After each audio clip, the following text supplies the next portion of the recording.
Samot na number ito ang pagparehistro.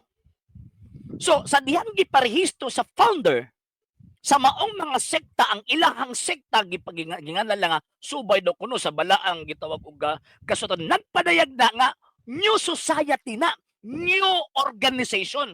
Dili na dito refer sa old organization na nakasulat sa balaang kasulatan. O, giparehistro. O nya, dito sa rehistro na ay incorporators. Mabasa ba mo sa Biblia?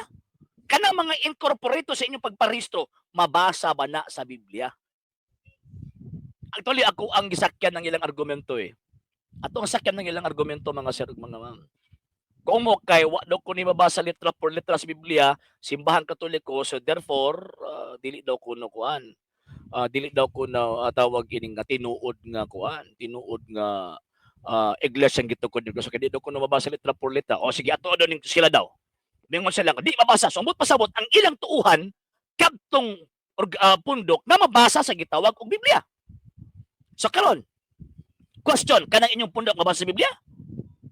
Makakonek ba na inyong pundok sa Biblia? No. Ano man?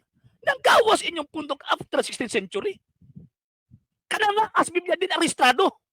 Kamu rehistrado man mo.